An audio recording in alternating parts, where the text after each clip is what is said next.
பல்லுக்கு பல் என்கின்ற விகிதத்தில் அடுத்த கட்ட தாக்குதல்களை விரிவுபடுத்திய யஹ்யா சினூர் அவர்கள். பலஸ்தீனிய போராளிகளின் தாக்குதலினால் பற்றி எரியும் இஸ்ரேலிய ஆக்கிரமிப்பின் டெல் அவீவ் பிரதேசம். தெற்கு லெபனான் பிரதேசத்தினூடாக ஊடுருவதற்கு முயற்சி செய்த இஸ்ரேலிய ஆக்கிரமிப்பு படைகளுக்கு என்ன நடந்தது? இஸ்ரேலிய ஆக்கிரமிப்பு சிப்பாய்களை கொத்து கொத்தாக வேட்டையாடிய ஹிஸ்புல்லாஹ் இராணுவத்தினர். கான் யூனிஸ் வடக்கு பிரதேசத்தில் புதிய யுத்த தந்திரங்களை பயன்படுத்தும் பலஸ்தீனிய போராளிகள். பலஸ்தீனை அங்கீகரிக்கப் போகும் அதிகளவான ஐரோப்பிய நாடுகளும் இதற்கு பின்னால் இருக்கக்கூடிய சூழ்ச்சி திட்டங்களும்.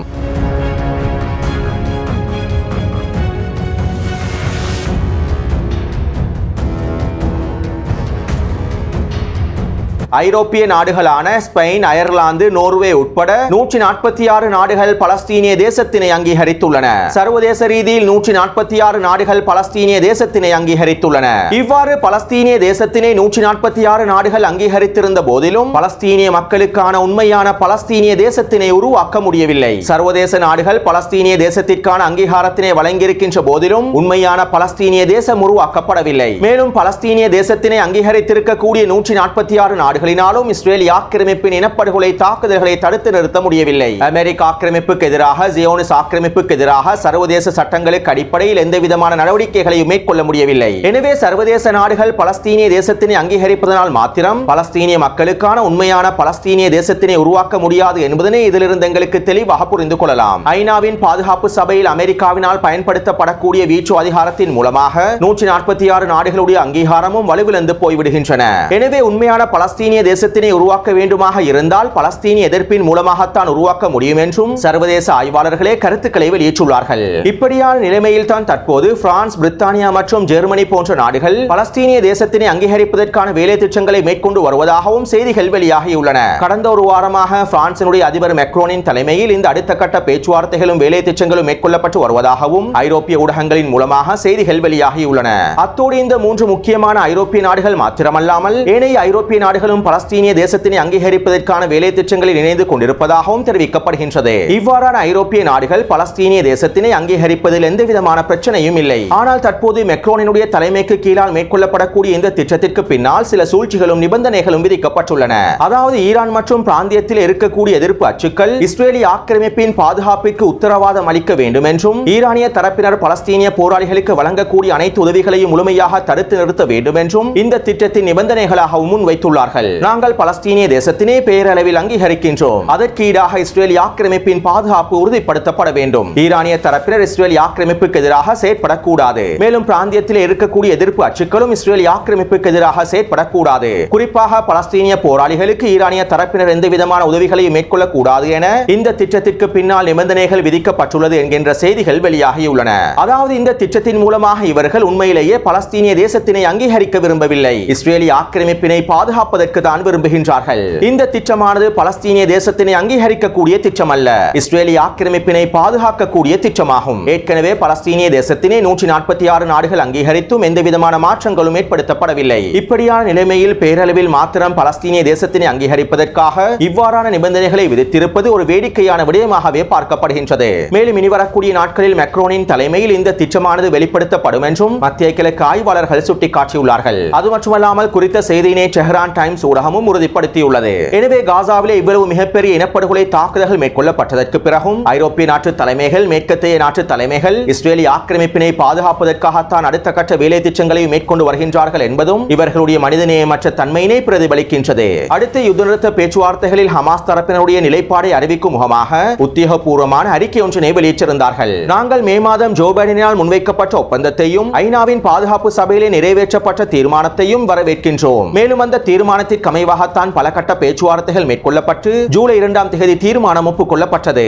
ஆனால் தோஹாவில் நடைபெற்ற பேச்சுவார்த்தையில் அமெரிக்க தரப்பினர் புதிய முன்மொழி ஒன்றினை முன்வைத்துள்ளார்கள். இவ்வாறு அமெரிக்காவினால் முன்வைக்கப்பட்டிருக்கக்கூடிய புதிய முன்மொழிவு நெட்டன்யாகுவின் நிபந்தனைகளுக்கு இடமளிக்கின்றது மற்றும் நெட்டன்யாகுவின் நிபந்தனைகளுடன் ஒத்துப்போகின்றது. நெட்டன்யாகு காசாவிலே நிரந்தர யுத்த நிறுத்தத்தினை விரும்பவில்லை, அவர்களுடைய பணைய கைதிகளை மீட்டெடுக்கவும் அவர் விரும்பவில்லை. எனவே மத்தியஸ்தர்களுடைய முயற்சிகள் தோல்வி அடைவதற்கும் உடன்பாட்டை எட்ட முடியாமல் போனதற்கும் நெட்டன்யாகுவே முழு பொறுப்பை ஏற்க வேண்டும் என ஹமாஸ் தரப்பினர் குறித்த உத்தியோகபூர்வமான அறிக்கையின் மூலமாக சுட்டிக்காட்டியுள்ளார்கள். இவ்வாறு ஹமாஸ் தரப்பினர் புதிய முன்மொழிவை நாங்கள் முழுமையாக நிராகரித்து விட்டோம் என உத்தியோகபூர்வமாக அறிவித்ததற்கு பிறகும் காசாவிலே யுத்த நிறுத்தத்தினை ஏற்படுத்துவதற்கான வாய்ப்புகள் அதிகமாகவே இருக்கின்றன. நாங்கள் யுத்த நிறுத்த பேச்சுவார்த்தைகளின் இறுதி கட்டத்தினை அடைந்து விட்டோம். இன்னும் சில நாட்களில் இரு தரப்பினருக்கும் இடையில் ஒப்பந்தங்கள் கைச்சாத்திடப்படும் என ஜோ பைடன் ஊடகங்களுக்கு கருத்துக்களை வெளியிட்டுள்ளார். ஏற்கனவே தூக்க கலக்கத்தில் சுற்றித் திரியும் ஜோ பைடன் இவ்வாறான கருத்துக்களை வெளியிட்டிருப்பதில் எந்தவிதமான புதுமையும் இல்லை. ஆனால் ஜோ பைடன் இந்த கருத்துக்களின் மூலமாக சர்வதேச ரீதியில் ஒரு போலியான மாயையையும் பிம்பத்தையும் உருவாக்க விரும்புகின்றார். நெட்டன்யாகுவை பாதுகாப்பதற்கான எல்லா விதமான வேலை திட்டங்களையும் முன்னெடுக்கின்றார். அத்தோடு இன்றைய தினம் ஆண்டனி பிளிங்கன் இஸ்ரேல் ஆக்கிரமிப்பின் பயங்கரவாத ஜனாதிபதியையும் பயங்கரவாத பிரதமரையும் ஏனைய இராணுவ தலைமைகளையும் சந்தித்து கலந்துரையாடல்களை மேற்கொண்டுள்ளார். இனப்படுகொலை போர்க்குற்றவாளியான நெட்டன்யாகுவுடன் 3 மணித்தியாலங்களுக்கு மேலாக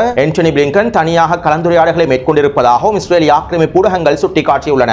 அத்தோடு ஆண்டனி பிளிங்கன் ஊடகங்களிடம் இவ்வாறு தெரிவித்துள்ளார். காசாவிலே யுத்த நிறுத்தத்தினை ஏற்படுத்துவதற்கான தீர்க்கமான நேரம் வந்துவிட்டது. தற்போதைய பேச்சுவார்த்தைகள் தான் இஸ்ரேலிய பணைய கைதிகளை மீட்டெடுப்பதற்கான இறுதி வாய்ப்பாகவும் அமைந்திருக்கும் என்றும் ஆண்டனி பிளிங்கன் ஊடகங்களிடம் தெரிவித்துள்ளார். ஆனால் உண்மையில் ஆண்டனி பிளிங்கனுடைய வருகைக்கு பின்னால் இருக்கக்கூடிய அனைத்து விடயங்களும் நாடகங்களே. நெட்டன்யாகுவுக்கு ஆதரவாகவும் நெட்டன்யாகுவின் நிபந்தனைகளுக்கு அமைவாகவும் ஒரு முன்மொழிவை முன்வைத்துவிட்டு அந்த முன்மொழிவுக்கே நெட்டன்யாகுவை சம்மதிக்க வைப்பதற்கான அழுத்தங்களை வழங்குவது போன்று இவர்கள் நாடகமாடுவது இவர்களுடைய போலியான பிம்பத்தினை எடுத்து காட்டுகின்றது. எனவே இந்த யுத்த நிறுத்த பேச்சுவார்த்தைகள் அனைத்தும் தோல்வியில் தான் முடிவடையப் போகின்றன.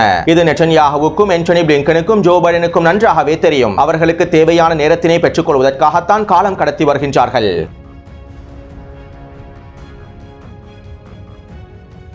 ஹிஸ்புல்லா ராணுவத்தின் ஷூரா சபை உறுப்பினராகவும் முக்கிய தளபதியாகவும் இருந்த ஃபுஆத் ஷுக்குர் அவர்கள் படுகொலை செய்யப்பட்ட விடயம் தொடர்பாக வால் ஸ்ட்ரீட் ஜேர்னல் ஊடகமானது ஒரு அறிக்கை ஒன்றினை வெளியிட்டிருந்தது. வால் ஸ்ட்ரீட் ஜேர்னல் ஊடகத்தினுடைய 3 பத்திரிகையாளர்கள் ஹிஸ்புல்லா ராணுவ அதிகாரிகளை சந்தித்து பெற்றுக்கொண்ட தகவல்களுக்கு அமைவாகத்தான் இந்த அறிக்கை வெளியிடப்பட்டிருப்பதாகவும் குறித்த ஊடகமானது சுட்டிக்காட்டியுள்ளது. மேலும் குறித்த அறிக்கையில் தளபதி ஃபுஆத் ஷுக்குர் அவர்கள் எவ்வாறு படுகொலை செய்யப்பட்டுள்ளார் என்பது தொடர்பான பல தகவல்களை வெளியிட்டிருந்தது. குறித்த கட்டிடத்தின் 2ஆம் மாடியிலே இருக்கக்கூடிய ஃபுஆத் ஷுக்குர் அவர்கள் கட்டிடத்தின் 7ஆம் மாடிக்கு வரவழைக்க படுகொலை செய்யப்பட்டிருப்பதாகவும் மேலும் தளபதி ஃபுஆத் ஷுக்குரினுடைய தனிப்பட்ட தொலைத்தொடர்பு வலையமைப்பிற்குள்ளே இஸ்ரேலிய ஆக்கிரமிப்பு ஊடுருவி இருப்பதாகவும் குறித்த அறிக்கையிலே வால் ஸ்ட்ரீட் ஜேர்னல் ஊடகமானது சுட்டிக்காட்டியுள்ளது. அதே நேரம் ஹிஸ்புல்லா ராணுவத்தினர் இந்த அறிக்கையினை முழுமையாக நிராகரித்துள்ளார்கள். தியாகி ஃபுஆத் ஷுக்குர் அவர்களுடைய படுகொலை தொடர்பாக போலியாக சித்தரிக்கப்பட்டிருக்கக்கூடிய இந்த விடயங்களில் எந்தவிதமான உண்மையும் இல்லை என ஹிஸ்புல்லா ராணுவத்தினுடைய ஊடக தரப்பினர் தெரிவித்துள்ளார்கள். மேலும் வால் ஸ்ட்ரீட் ஜேர்னல் ஊடகத்தினுடைய 3 பத்திரிகையாளர்கள் ஹிஸ்புல்லா ராணுவத்தினுடைய அதிகாரிகளை சந்திக்கவே இல்லை என்றும் போலியான தகவல்களையே வால் ஸ்ட்ரீட் ஜேர்னல் ஊடகம் வெளியிட்டு இருக்கின்றது என்றும் ஹிஸ்புல்லா ராணுவத்துடைய ஊடக பிரிவானது உத்தியோகபூர்வமான செய்தி ஒன்றினை வெளியிட்டுள்ளது.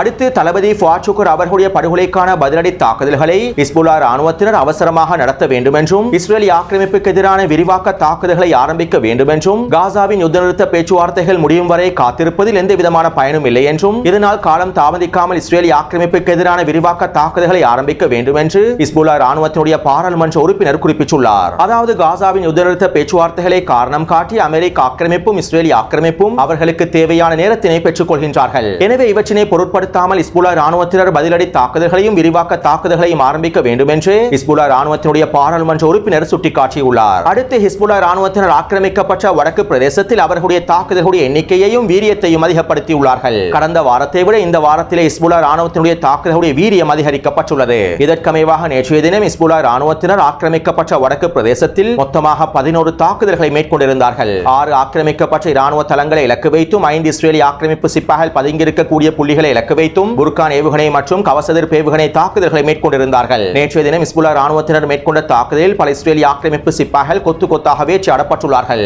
ஆனால் இவை தொடர்பான தகவல்களை இஸ்ரேலிய ஆக்கிரமிப்பு ராணுவம் முழுமையாக தணிக்கை செய்துவிட்டது. அதே போன்று இன்று அதிகாலை தெற்கு லெபனானின் ஹடா பைதா வனப்பிரதேசத்தினூடாக இஸ்ரேலிய ஆக்கிரமிப்பு படைகள் நுழைவதற்கான தாக்குதல்களை மேற்கொண்டுள்ளார்கள். குறித்த வனப்பிரதேசத்தினூடாக தெற்கு லெபனான் பிரதேசத்திற்குள்ளே நுழைந்து தரைவழி தாக்குதல்களை மேற்கொள்வதற்கான முயற்சிகளை இஸ்ரேலிய ஆக்கிரமிப்பு இனப்படுகொலை பயங்கரவாத இராணுவம் மேற்கொண்டுள்ளது. இருப்பினும் ஹிஸ்புல்லா ராணுவத்தினர் வனப்பிரதேசத்தினூடாக நுழைந்திருக்கக்கூடிய இஸ்ரேலிய ஆக்கிரமிப்பு சிப்பாய்களை சுற்றி வளைத்து அதிரடியாக மோட்டார் குண்டு தாக்குதல்களையும் ஏவுகணை தாக்குதல்களையும் கவசதிர் ஏவுகணை தாக்குதல்களை மேற்கொண்டுள்ளார்கள். மேலும் நேரடி துப்பாக்கிச்சூடு தாக்குதல்களை மேற்கொண்டுள்ளார்கள். இந்த தாக்குதலினால் குறித்த பிரதேசத்தினூடாக ஊடுருவிய பல இஸ்ரேலிய ஆக்கிரமிப்பு சிப்பாய்கள் கொல்லப்பட்டும் படுகாயமும் அடைந்துள்ளார்கள். மேலும் இஸ்ரேலிய ஆக்கிரமிப்பின் இந்த ஊடுருவல் தாக்குதல் தொடர்பாக இஸ்ரேலிய ஆக்கிரமிப்பு ஊடகங்கள் இவ்வாறு குறிப்பிட்டிருந்தன. இஸ்ரேலிய ஆக்கிரமிப்பு ராணுவம் வடக்கு பிரதேசத்திலே தரைவழி தாக்குதலை மேற்கொள்வதற்காக மேற்கொள்ளப்பட்ட பயிற்சிகளுக்கு அமைவாகவே இந்த ஊடுருவல் தாக்குதலை மேற்கொண்டுள்ளது. இருப்பினும் இஸ்ரேலிய படைகளினால் குறித்த பிரதேசத்தின் ஊடாக ஊடுருவ முடியவில்லை. ஹிஸ்புல்லா ராணுவத்துடைய தாக்குதல்களை எதிர்த்து அவர்களால் ஊடுருவ முடியவில்லை என இஸ்ரேலிய ஆக்கிரமிப்பு ஊடகங்களும் சுட்டிக்காட்டியுள்ளன. அத்தோடு இந்த தாக்குதலை தொடர்ந்து ஹிஸ்புல்லா ராணுவத்தினர் 300வது மேற்கு படையின் தலைமையகத்தை இலக்கு வைத்து ட்ரோன் தாக்குதல்களை மேற்கொண்டுள்ளார்கள். குறித்த தலைமையகத்தில் இஸ்ரேலிய ஆக்கிரமிப்பு இனப்படுகொலை சிப்பாய்கள் தங்கியிருக்கக்கூடிய பிரதேசத்தை இலக்கு வைத்து இந்த அதிரடியான ட்ரோன் தாக்குதல்களை மேற்கொண்டுள்ளார்கள். மேலும் இந்த ட்ரோன் தாக்குதல்களை வயது முதிர்ந்த அயன்டோம் அமைப்புகளினாலும் சுட்டு வீழ்த்த முடியவில்லை. இஸ்ரேலிய ஆக்கிரமிப்பு ராணுவத்தினாலும் குறித்த ட்ரோன்களை தடுத்து நிறுத்தவும் முடியவில்லை. இதனால் குறித்த ட்ரோன் தாக்குதல்கள் வெற்றிகரமாக மேற்கொள்ளப்பட்டுள்ளன. மேலும் குறித்த தாக்குதலில் ஒரு சிப்பாய் படுகொலை செய்யப்பட்டிருப்பதாகவும் மேல் இஸ்ரேலிய ஆக்கிரமிப்பு சிப்பாய்கள் படுகாயமடைந்திருப்பதாகவும் இஸ்ரேலிய ஆக்கிரமிப்பு ஊடகங்கள் குறிப்பிட்டுள்ளன. ஆனால் களத்தில் இருக்கக்கூடிய நிலத்திரர்கள் இந்த தாக்குதலில் மாத்திரம் 5க்கும் அதிகமான இஸ்ரேலிய ஆக்கிரமிப்பு சிப்பாய்கள் கொல்லப்பட்டிருப்பதாக சமூக ஊடக வலைத்தளங்களில் பதிவிட்டுள்ளார்கள். வழமை போன்று இஸ்ரேலிய ஆக்கிரமிப்பு ராணுவம் அவர்களுடைய இழப்புகளை தணிக்கை செய்துள்ளது. அத்தோடு இந்த தாக்குதலை தொடர்ந்து ஹிஸ்புல்லா ராணுவத்தினர் பியத்பிரிதா பிரதேசத்தில் இருக்கக்கூடிய இஸ்ரேலிய ஆக்கிரமிப்பு ராணுவ தளத்தை இலக்கு வைத்தும் குறித்த பிரதேசத்திலே பதுங்கியிருக்கக்கூடிய இஸ்ரேலிய ஆக்கிரமிப்பு சிப்பாய்களை இலக்கு வைத்தும் புர்கான் ஏவுகணை தாக்குதல்களை மேற்கொண்டுள்ளார்கள். இந்த தாக்குதலினால் 4 இஸ்ரேலிய ஆக்கிரமிப்பு சிப்பாய்கள் படுகாயமடைந்திருப்பதாக இஸ்ரேலிய ஆக்கிரமிப்பு ஊடகங்கள் குறிப்பிட்டுள்ளன. ஆனால் பெரும்பாலும் குறித்த தாக்குதலில் 4 இஸ்ரேலிய ஆக்கிரமிப்பு சிப்பாய்கள் கொல்லப்பட்டிருக்கலாம் என்று எதிர்பார்க்கப்படுகின்றது.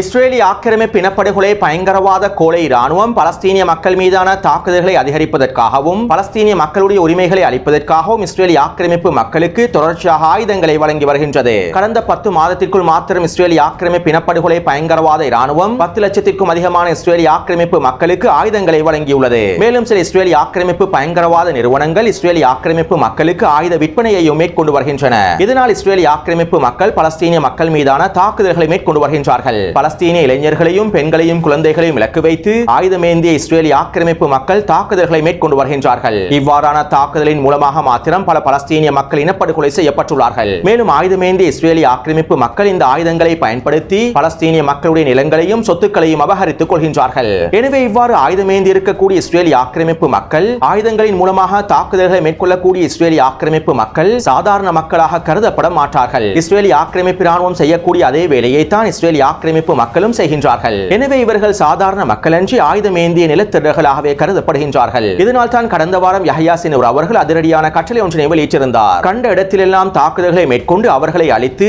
உங்களை அவர்கள் எந்த பிரதேசத்திலிருந்து வெளியேற்றினார்களோ அந்த பிரதேசத்தை நீங்கள் கைப்பற்றிக் கொள்ளுங்கள் என யஹ்யா சின்வர் அதிரடியான கட்டளை ஒன்றினை பிறப்பித்திருந்தார். இவை தொடர்பாக கடந்த வாரமே நான் காணொலியில் குறிப்பிட்டிருந்தேன். தற்போது யஹ்யா சின்வர் அவர்கள் ஒருபடி மேலே சென்று பல்லுக்கு பல் என்கின்ற தாக்குதல் கட்டத்தினை ஆரம்பித்துள்ளார். கடந்த 10 மாதத்திலே இஸ்ரேலிய ஆக்கிரமிப்பு இனப்படுகொலை பயங்கரவாத ராணுவம் காசாவின் யுத்தகலத்தில் 18,000க்கும் அதிகமான பலஸ்தீனிய குழந்தைகளை இனப்படுகொலை செய்துள்ளது. 12,000க்கும் அதிகமான பெண்களை இனப்படுகொலை செய்துள்ளது. ஆயிரக்கணக்கான கர்ப்பிணி பெண்களை படுகொலை செய்துள்ளது. மொத்தமாக 40,000க்கும் அதிகமான பலஸ்தீனிய மக்கள் இனப்படுகொலை செய்யப்பட்டுள்ளார்கள். 92,000க்கும் அதிகமான பலஸ்தீனிய மக்கள் படுகாயங்களுக்கு உள்ளாக்கப்பட்டுள்ளார்கள். ஆனால் பலஸ்தீனிய போராளிகள் இஸ்ரேலிய ஆக்கிரமிப்பு ராணுவத்திற்கு எதிராக மாத்திரமே தாக்குதல்களை மேற்கொண்டிருந்தார்கள். இஸ்ரேலிய ஆக்கிரமிப்பு ராணுவத்திற்கு எதிராக தொடர்ச்சியான தரமான வீரியமான தாக்குதல்களை மேற்கொண்டு இஸ்ரேலிய ஆக்கிரமிப்பு ராணுவத்திற்கு எல்லா விதமான அழுத்தங்களையும் வழங்கியிருந்தார்கள். மேலும் யுத்த நிறுத்த பேச்சுவார்த்தைகளிலும் நெட்டன்யாஹூ நிபந்தனைகளுக்கு கட்டுப்படவில்லை. இதனால் தற்போது யஹ்யா சின்வர் அவர்கள் அவர்களுடைய அடுத்த கட்டத்தினை ஆரம்பித்து விட்டார். பல்லுக்கு பல் கண்ணுக்கு கண் என்கின்ற விகிதத்தில் தாக்குதல்களை ஆரம்பிப்பதற்கான கட்டளையை வழங்கிவிட்டார். இஸ்ரேலிய ஆக்கிரமிப்பு இனப்படுகொலை பயங்கரவாத ராணுவம் பலஸ்தீனிய பெண்கள் மீதும் குழந்தைகள் மீதும் இனப்படுகொலை தாக்குதல்களை நிறுத்தாததன் காரணத்தினால் தற்போது யஹ்யா சின்வர் அவர்கள் பல்லுக்கு பல் கண்ணுக்கு கண் என்கின்ற விகிதத்தில் இஸ்ரேலிய ஆக்கிரமிப்பு மக்கள் மீதான தாக்குதல்களின் அடுத்த கட்டத்தினை ஆரம்பித்துள்ளார். இதற்கமைவாக வெஸ்ட் பேங்க் பிரதேசத்திலிருந்து தாக்குதல்கள் வீரியப்படுத்தப்பட்டுள்ளன.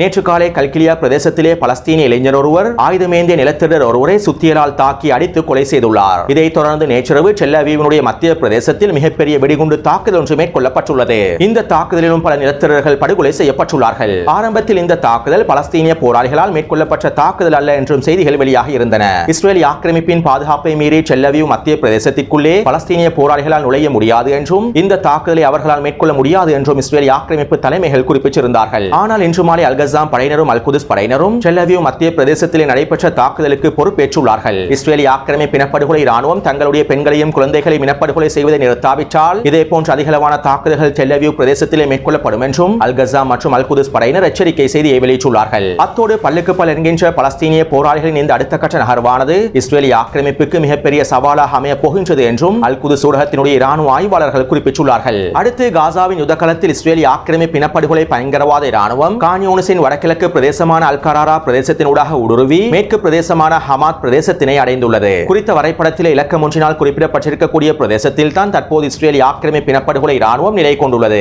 மேலும் இலக்கம் 2, 3 காண்பிக்கப்பட்டிருக்கக்கூடிய தேர் எல்-பலா கிழக்கு பிரதேசத்தினூடாகவும் ஊடுருவல் தாக்குதல்களை இஸ்ரேலிய ஆக்கிரமிப்பு இராணுவம் மேற்கொண்டுள்ளது. அத்தோடு அல்-கராரா பிரதேசத்தினூடாக இஸ்ரேலிய ஆக்கிரமிப்பு இனப்படுகொலை இராணுவம் ஊடுருவிய சந்தர்ப்பத்தில் பலஸ்தீனிய போராளிகள் விரிவான தாக்குதல்களை மேற்கொள்ளவில்லை. இவ்வாறு குறித்த பிரதேசத்தில் இஸ்ரேலிய ஆக்கிரமிப்பு படைகளுக்கு எதிராக விரிவான தாக்குதல்களை மேற்கொள்ளாததன் காரணத்தினால் தான் இஸ்ரேலிய ஆக்கிரமிப்பு இனப்படுகொலை இராணுவம் தற்போது இலக்கம் ஒன்றினால் குறிப்பிடப்பட்டிருக்கக்கூடிய ஹமாத் பிரதேசத்தினை அடைந்துள்ளது. மேலும் இது தொடர்பாக அல்-குதுஸ் ஊடகத்தினுடைய ஆய்வாளர் இவ்வாறு தெரிவித்துள்ளார். கான் யூனிஸின் அல்-கராரா பிரதேசத்திலே பலஸ்தீனிய போராளிகள் அவர்களுடைய யுத்த தந்திரங்களை மாற்றி அமைத்துள்ளார்கள். வழமையாக குறித்த பிரதேசத்தினூடாக இஸ்ரேலிய ஆக்கிரமிப்பு ஊடுருவும் சந்தர்ப்பத்தில் விரிவான தாக்குதல்களை மேற்கொள்வார்கள். ஆனால் இந்த தடவை ஹமாஸ் தரப்பினர் குறித்த பிரதேசத்திலே விரிவான தாக்குதல்களை மேற்கொள்ளவில்லை. இஸ்ரேலிய ஆக்கிரமிப்பு இராணுவம் எவ்வாறான நிலைப்பாடுகளை எடுக்கின்றது என்பதனை அறிந்து கொள்வதற்காகவும் இவ்வாறான திட்டங்களை வகுத்திருக்கலாம். அல்லது பலஸ்தீனிய போராளிகள் அவர்களுடைய தாக்குதல் திட்டங்களை முழுமையாக மாற்றியிருக்கலாம். எது எவ்வாறு இருப்பினும் இனி வரக்கூடிய நாட்களில் பலஸ்தீனிய போராளிகள் மேற்கொள்ளக்கூடிய தாக்குதல்களை மையமாக வைத்து இந்த திட்டங்களை எங்களுக்கு புரிந்து கொள்ள முடியும் என்றும் அல்-குதுஸ் ஊடகத்தினுடைய ஆய்வாளர் தெரிவித்துள்ளார். அடுத்த இன்று காலை அல்-கஸாம் படையினரும் அல்-குதுஸ் படையினரும் ஒன்றிணைந்து ஹமாதினுடைய மேற்கு பிரதேசத்தில் தொடர்ச்சியாக மோட்டார் குண்டு தாக்குதல்களையும் ஏவுகணை தாக்குதல்களை மேற்கொண்டிருந்தார்கள். அது மட்டுமல்லாமல் அல்-கஸாம் படையினர் ஹமாதினுடைய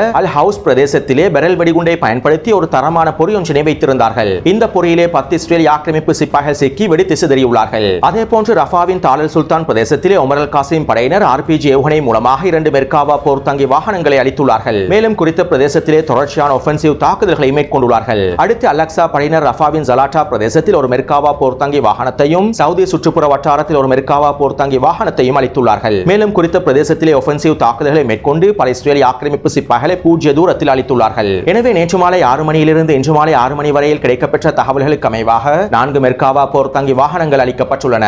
மேலும் 20க்கும் அதிகமான இஸ்ரேலிய ஆக்கிரமிப்பு சிப்பாய்கள் அளிக்கப்பட்டும் படுகாயமும் அடைந்துள்ளார்கள். எனவே இந்த காணொளி தொடர்பான கருத்துக்களை பதிவிடுங்கள். தொடர்ந்தும் என்னுடன் இணைந்திருங்கள். நன்றி, வணக்கம்.